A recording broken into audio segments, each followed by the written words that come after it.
Good morning, everybody. Rick Steele here with another betting tips video for you. And we're going to deal with the topic at hand, and that is college football, which is about to kick off. We'll deal with betting basics in that area. We're also going to deal with recency bias. It especially applies to football. But in addition, you can use that information as you handicap all the sports that you deal with. So we'll jump into that in one brief moment.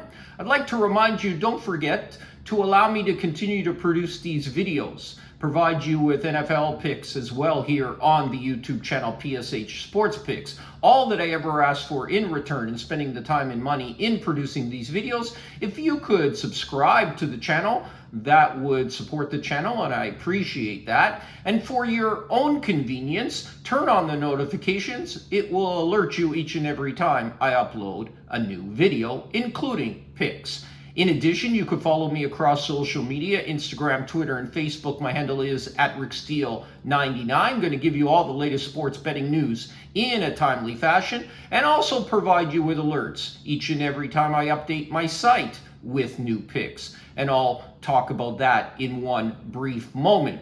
You can also shoot me any questions that you have along those social media platforms. You can like and comment on any of my videos here on the YouTube channel, and shoot me any questions that you have in relation to any topics you'd like me to cover as well. My only goal in spending the time and money in producing these videos is to make you a more profitable, long-term professional sports bettor, giving you the tools and techniques to handicap and the mental aspects in order for you to survive long-term in this business. And yes, it's about money, so put you on a few more winners, help you to avoid some losers. So if you'd like to allow me to continue with these videos, then again, the only requirement, subscribe to the YouTube channel, and I appreciate and thank you for that in advance. Want to bet what I bet on a daily basis? Well, you go to the homepage of my website, pshltd.com, click on the Today's Picks button. Each and every day, you'll get exactly what I bet on a daily basis. No gimmicks, no BS, no signups. Each and every pick, each and every day, always free. Total transparency. My records also on the site are broken down and updated on a daily basis by sport. Okay, let's jump into the topic at hand. We'll deal with college football to begin with, and that has to do with betting basics. As it relates to all sports that you handicap, the handicapping begins the minute the final game is played for the previous season. With all the movement that takes place now in the off season, players, coaching staffs, if you think you can handicap, look for value 1 week before a sports season begins and get off to a good start, well, you're really swimming upstream. Others have taken the days and the months prior to the season to prepare for rosters, depth charts, lines, articles that have been read by each and every team, and sports techniques for a long time, all through the off season. So don't make the mistake that you can simply start looking at that particular sport and the teams a week before it begins and you're going to be successful. It's highly unlikely and will just come down to luck at that time period. Now, there are many similarities handicapping college football and the NFL, but there's also many differences. Much like starting pitchers in baseball, the quarterback in football can obviously make or break your bets. Top tier teams obviously recruit the best from the high school ranks. So although there will be some growing pains, the drop off from prior years will not be as great as the market thinks. Secondly, when the previous year's starting quarterback has graduated, teams that have been able to promote their backup usually obviously have an advantage. Continuity and knowing the playbook is an especially big advantage early in the season. When a star quarterback leaves and there is no viable backup, this team will experience major growing pains and they will simplify the playbook. This is a team that you will be probably likely going to be overvalued based on prior reputation. Turnovers of rosters in college football, as we know, is huge. Same applies, especially in college basketball. It's become even more pronounced with the transfer portal now in place. Look for teams with many returning starters to get off to quick starts, especially when they go up against teams with many freshman starters. However, be alert, be weary of teams with low turnover who were bad the year before. It's very likely, unless there was a coaching change, that this team will be bad again. Strength of schedule, especially in college sports, is critical in your handicapping. Many high-ranked teams play cupcakes prior to conference play. Although their stats may look outstanding, when this team comes up against their first real competition, make sure you adjust for who they have played. Conversely, a team that has played a very difficult non-conference schedule may be undervalued once they take steps down to play teams within their own weaker conferences. When assessing the schedule, always look for those look ahead and letdown spots.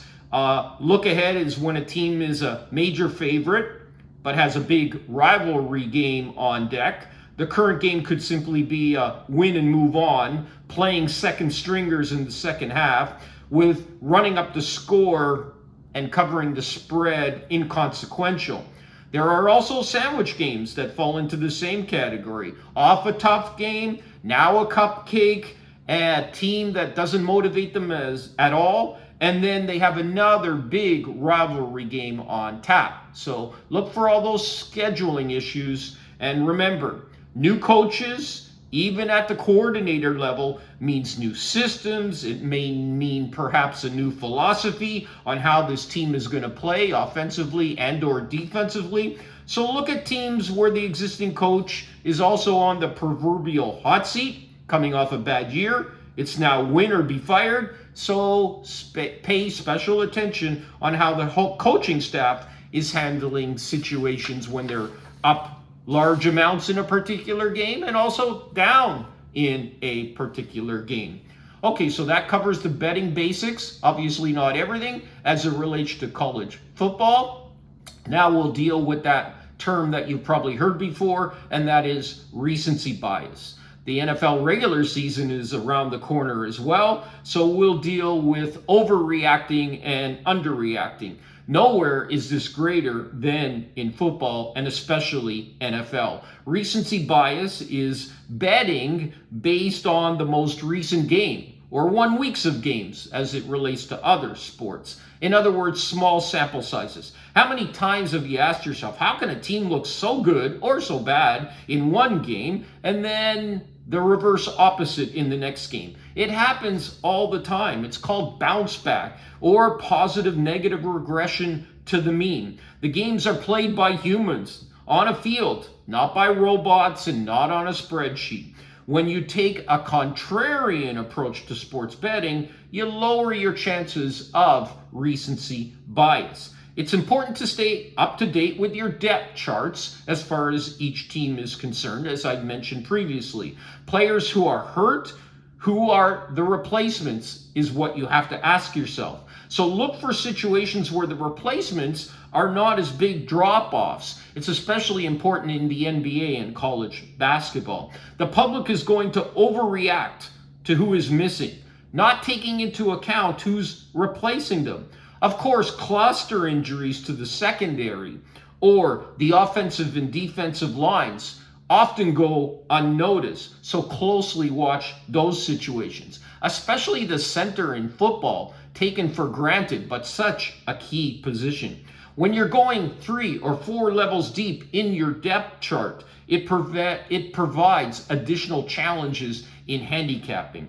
So look for coaching staffs and rosters that have had consistency and little changes to take advantage of those teams early on. Bettors remember the most recent games, what they've watched on TV, and the results. They draw conclusions for their next best bets based on this information.